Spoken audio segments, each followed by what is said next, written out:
হ্যাঁ, আপনার নাম? আমার নাম হাওয়া। হাওয়া, বয়স কত এখন? 38। 38 বছর বয়স। জি। কি করছেন আপনি? পেশায় কি, গৃহিণী? না, এখন আমি গৃহিণী না, বাট আমি এই ছোটখাটো একটা টেইলার্স, দর্জি। ছোটখাটো একটা দর্জি, গ্রামে একটা দর্জি এখন। আচ্ছা আচ্ছা, ওকে, ঠিক আছে। আপনি বলুন, আমরা শুনবো আপনার সিক্রেটসগুলো কি, ছোটবেলা থেকে বলুন।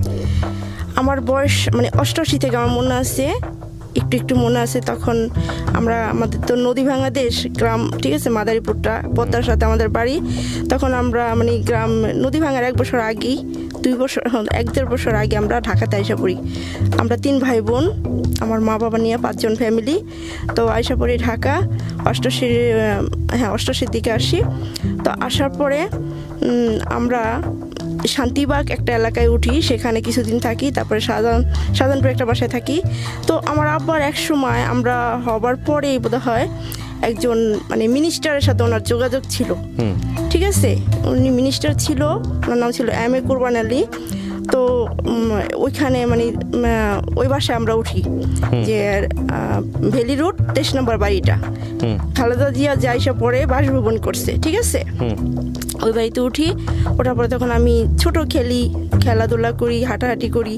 ওই বাড়িটা 8 বিঘা জমিনের বাড়িটা, ওখানে আমি 3 ভাই বোনে আমরা বড়ই করি, থাকতে থাকি ঠিক 1-1.5 বছর থাকি।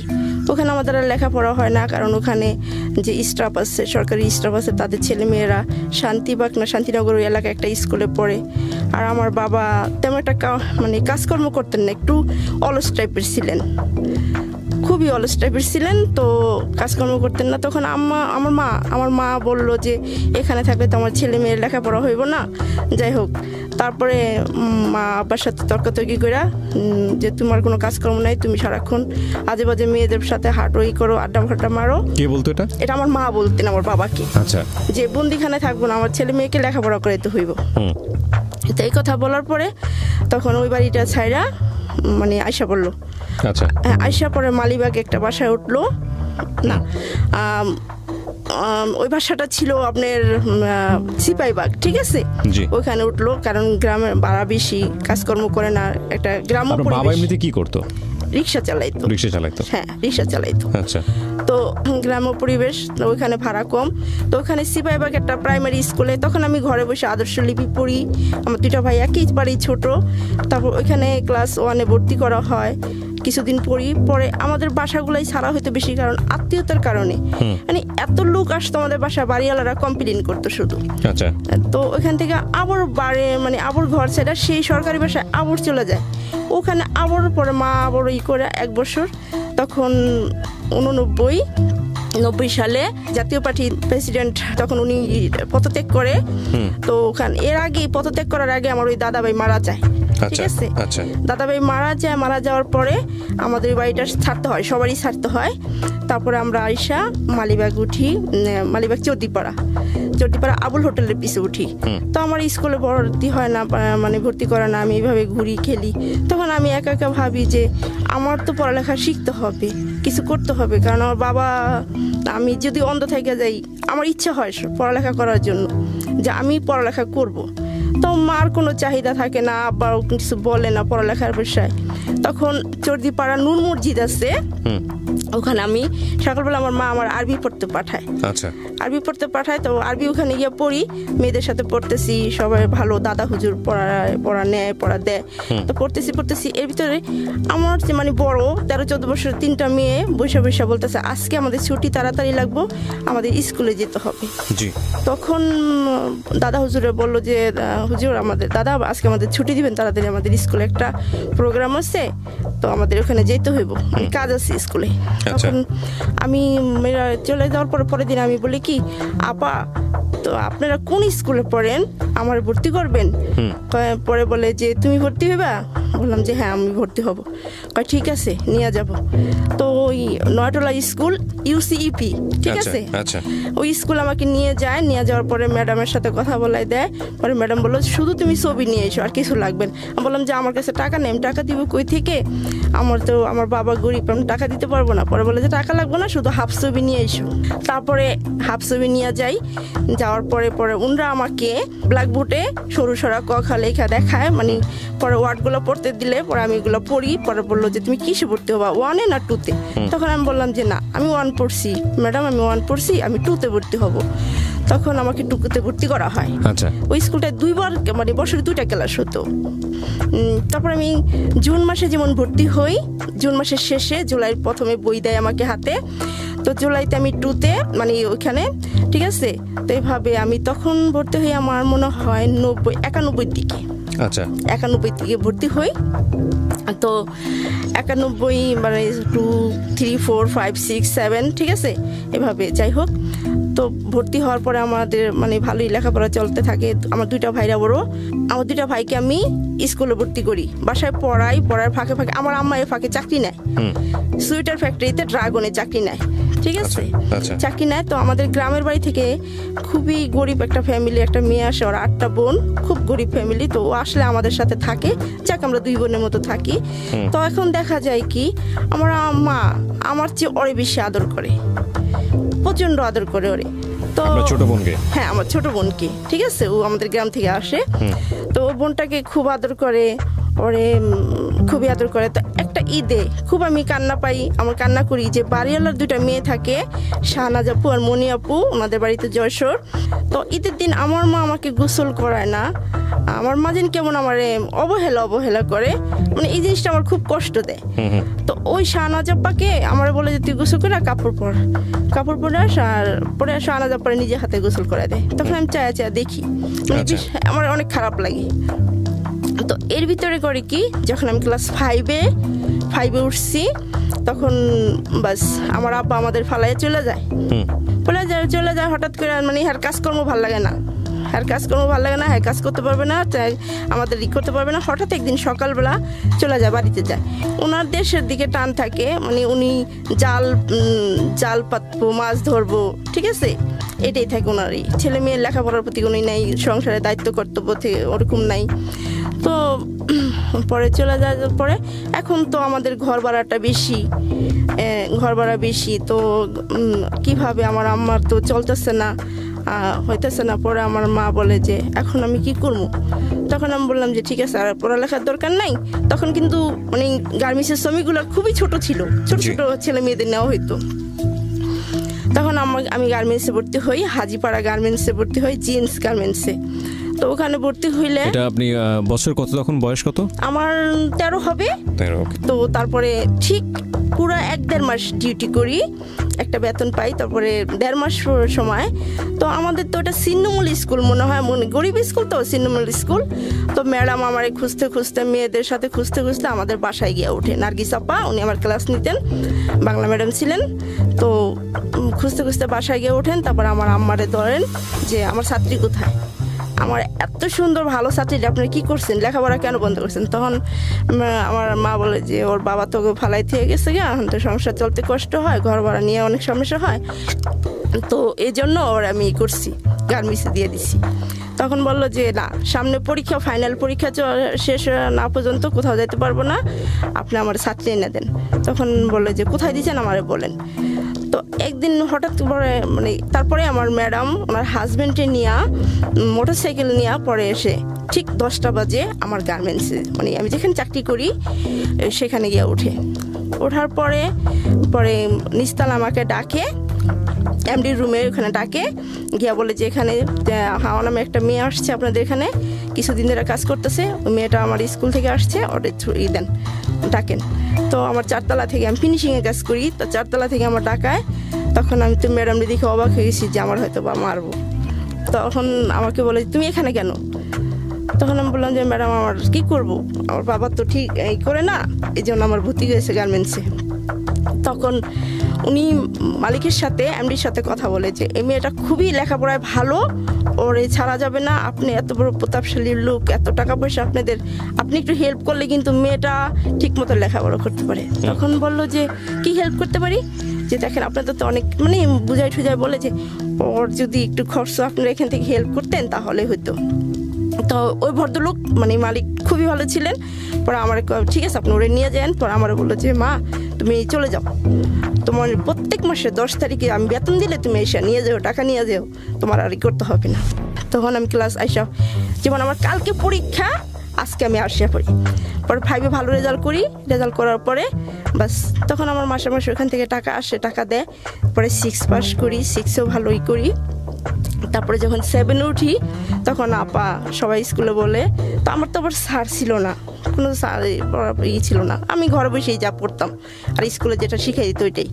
তখন 7-এ উঠে পড়ার পরে তখন আমার একটা আপা ম্যাডাম ছিলেন, বললো কি, এখন নার্গিস আপা ক্লাস নেন উপরে, এখন অন্য আপা ইংলিশ ম্যাডাম বললো যে উঠে দাঁড়াও। তো উঠে দাঁড়াইছি, বললো যে তুমি কি চাও না ভালো পড়তে? আমি কি অবশ্যই, তাহলে আমার কথা শোনো, তুমি আজ থেকে ভালো করে ক্লাস করবা, ঠিক আছে, আর ভালো করে পড়বা, তোমার ভালো রেজাল্ট হতে হবে। তখন আমি বললাম যে ঠিক আছে। তো আমার পাশে যে বান্ধবী ক্লাসমেট, সবসময় ওর সাথে আমি চলতাম, আমার রুল 3-এর উপরে হইতো না, মানে 3-এর নিচে, মানে 3 থেকে আমার কেউ সরাইতে পারতো না। 1 আর 2 ওরা প্রাইভেট পড়তো, নার্গিস আর আসমা ওরা দুজনে পড়তো, প্রাইভেট পড়তো।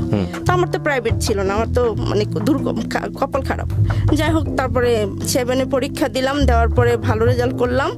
এখন ক্লাসে ছাত্রী ছিলাম 30 জনের ভিতরে, এখন আপা বলে যে বাছাই করা হবে, যারা ভালো রেজাল্ট করবে তাদেরকে টেকনিক্যাল স্কুলে পাঠাতে হবে। ভালো রেজাল্ট করলাম, লম্বাও বেড়ে গেছি, বয়স অনুযায়ী অনেক লম্বা হয়ে গেছি। তখন আপা বললো কি, যে তোর তো কপাল খারাপ, তুই কি নিবি বেশি? তো টেকনিক্যালে আছে যে যারা ভালো রেজাল্ট করে তাদের মানে কম্পিউটার শেখানো হয়, তারপরে ইলেকট্রনিক শেখানো হয়, টিভি সারে টিভি বানায় এগুলা, ঠিক আছে। তো আসমা ওরা চান্স পেয়ে গেল টিভিতে, মানে এখন ওরা সোনিতে কাজ করতেছে, কেউ ন্যাশনালে কাজ করতেছে। তো আমাকে বললো যে তুই কী করবি? আমি বললাম যে ম্যাডাম আমি কি করব? তখন আমি মারে জিজ্ঞেস করিনি। তো বাসায় আসলাম, মারে বললাম যে মা কী করবো, ওখানে 2 বছরের কোর্স থাকতে হইব, আমার পড়াইতে হইব, বাইরে প্রাইভেট পড়াইতে হইব। তখন বললো যে না, আমার পক্ষে সম্ভব নয়, তো দেখতেই আসোস। তো আমি কী করবো? তো বললো যে কর, তুই টেলারিং শিখ, টেলারিংটা নেই। তখন আমার নিল, তো 6 মাস টেলারিং। তো আমার বললো যে লিঙ্কিং শিখবা, তো এই সোয়েটার। আমি কি না, আমি সোয়েটার শিখবো না। তখন আমি বললাম যে আমি টেলার্স হব, টেলারিং শিখলাম। আর 6 মাস টেলারিং আর 6 মাস হলো গার্মেন্টস শ্রমিক। তখন ভালো চান্স পেলাম, ওখানে গেলাম। যাওয়ার পরে বাস এখানে যেমন আমাদের স্টাফ স্কুলের বাস আছে মিরপুর 2 নম্বর, ঠিক আছে, টেকনিক্যাল স্কুল। তো আমাদের স্কুল বাস আছে, যেমন আমরা তখন মগবাজার এলাকায় থাকি, নয়টলা স্কুলের সাথেই থাকি। তখন আমার গিয়ে দাঁড়াতে হয় স্কুলের বাসের জন্য, মগবাজার স্ট্যান্ডে দাঁড়াইতে হয়, ঠিক আছে, ওখানে গিয়ে দাঁড়াইতে হয়। তো সকালবেলা মানে তখন আমার জিজ্ঞেস করলো কোন সকালে ক্লাস নিবা না দুপুরে নিবা? তখন আমি বললাম যে না, আমার তো ভাই 2টা ছোট পড়াইতে হয়, তারপরে আবার ঘরে টুকটাক করতে হয়, মা যেহেতু কাজকর্ম করে।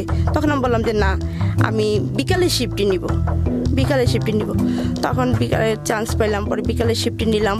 তো আমার 11টা বাজে গিয়ে দাঁড়াইতে হয় বাসের জন্য, ওখানে দাঁড়াই। তারপরে ওইখান থেকে বাস এসে নিয়ে মানে পুরাটা শহরেই তখন থেকে চিনা হয়ে যায় যে কিভাবে যায়।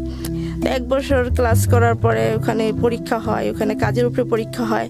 তো ওখানেও পাশ করি। তখন বলে যে মেয়েরা, তোমাদের জন্য একটা সুবর্ণ সুযোগ আসছে, তোমরা যদি ভালো একটা মালিক আসছে, তোমরা যদি চাও নরসিংদীতে 2500 থানায় ওখানে একটা মালিক তোমাদের কন্ট্রাক্টে নিবে, আমাদের এখানে যোগাযোগ করছে, তোমরা ওখানে গিয়ে কাজ করতে পারো। তখন আমি বললাম যে ঘরে বসে থাকবো কেন, আর ঠিক আছে আমি ওখানে যাব। তো গেলাম। আমি যেমন রাজি করাই অন্যজনের আম্মারে, আবার অন্যজন আমার আরেকটা বান্ধবী রাজি করে আমার আম্মারে, অবিবাহিত মেয়ে এইভাবে মা বাবাই ছাড়তে চায় না। তারপরে সেখানে গিয়ে দেখি কি না, মানে খুবই খারাপ পরিবেশ, ভালো না। তখন আমরা বললাম যে স্কুলে আবার করলাম, রিটার্ন বাই করলাম যে না। তো কি হয়েছে, আমাদের যে টেকনিক্যাল হেড স্যার ছিলেন, ওনারে ওই মালিকে পাঠাইছে, বেশি বেতনের কথা বলছিল, উনি আমাদের নিয়ে গেছে, ওনার ওইখানে চাকরি হয়েছিল, জিএম না পিএম পদের জন্য চাকরি হয়েছিল। তখন দেখলো যে না, মালিকের সাথে ওনার কন্ট্যাক্ট মানে মিললো না হয়তো বা। তখন স্যারে বললো যে আমাদের নিয়ে আবার আইসা পড়ার পরে তখন আর ঘরে বসে কী করবো, তখন বাসায় বসেই থাকি বেশিরভাগ। তখন মা বলে যে এভাবে হয়নি, তুই কিছু একটা কর। তো আমি যে টেলারিং শিখছি, ওই টেলারিং আমার কিছুই হয় না, আমি এই কাজটার কাজই মনে করি না, কিছুই শেখা হয় নাই। তখন বাস, তো আমার এক চাচাতো ভাই থাকে আমাদের বাসায়। তো ওনার সাথে আমার মানে উনি আমার খুব পছন্দ করতো, খুবই পছন্দ করতো। তো প্রপোজ করার পরে তখন আমি বললাম যে না, এটা হয় না। তারপরে যাক একটু একটু করে হয়ে গেল, দুজনের ভিতরে একটা আন্ডারস্ট্যান্ডিং হয়ে গেল, মানে হয়ে যাওয়ার পরে তখন আমরা দুজনে শপথ করলাম। ঠিক আছে, শপথ করার পরে মানে চলতেছে, কেউ জানে না, এভাবে চলতে থাকে। 4-5 মাস হয়ে যায়, কিন্তু ছেলেটা এতই ভালো, কখনই খারাপ নজরে দেখেন নাই। ও আমার আপনি বলতো, আমি ওর আপনি বলতাম। একটা কথা কি ভাইয়া জানেন, রহস্যময়, যে ওর সাথে আমি কোথাও কোনোদিন যাই নাই, ওর সাথে আমি কোনোদিনও কোথাও কোনো সিনেমা ছবি মানে গল্প কোথাও কোনোদিন যাই নাই। আমার প্রেমের বয়সে, ওর সাথে প্রেম করার বয়সে আমি মাত্র ওর 4 টাকা খাইছি একদিন, শুধু আমার 4টা ফুরিয়ে না খাওয়াইছে, এটা আমার পুরো মনে আছে। ওকে, হ্যাঁ, ও আমার খুবই করতো। তো আমাদের কথা হইতো যে ও চিঠি লেখা আমার টেবিলে রেখা যেত, আমি পড়তাম, আবার আমি লেখা রেখা যেতাম, ও আবার নিয়ে পড়তো, এটাই ছিল। তারপরে এভাবে আমার আব্বার মামাতো ভাইয়ের একটা বন্ধু অনেক আগে থেকে আসা যাওয়া করে, ওনার নাম ছিল কবির। তো কবির আমার ভাইয়ের অনুষ্ঠান মুসলমানি করাইছি, মানে সুন্নতে খাতনা করাইছি। তো এখন ছোটখাটো একটা অনুষ্ঠান করব, একটা অনুষ্ঠান ঘরের ভিতরে চলতেছে। তো অনুষ্ঠানের ভিতর না, এদিক দা মা বলতেছে যে এখন তো বড় হয়ে গেছে, এদিক দা ওর সাথে মা বুঝতে পারতেছে, ধরা পড়ে গেছি আমি। তো বলতেছে যে এইভাবে এই করলে তো মানুষ খারাপ করবো, ওর জন্য ছেলে দেখো। সবারে বললো যে ওরে বিয়ে দিব, ওর জন্য ছেলে দেখো। তো আমার আবার অনেক আছে, কাজিনস আছে, মানে এর খালতো ভাই, মামাতো ভাই, সবাই আমাদের বাসায় আনাগোনা। তো আমরা ফ্যামিলিতে শুধু আমরাই ছিলাম, আর সবাই আমাদের বাসায় আসতো। আপনারা কয় ভাই বোন ছিলেন? আমরা 3 ভাই বোন। 3 ভাই বোনের মধ্যে আপনার ভাইটা সবচেয়ে ছোট? হ্যাঁ, আমি বড়, আমার 2টা ভাই ছোট। হ্যাঁ, ঠিক আছে, দুজন মাদ্রাসায় পড়ছে। সবার আনাগোনা ছিল। হ্যাঁ, বলেন তারপর।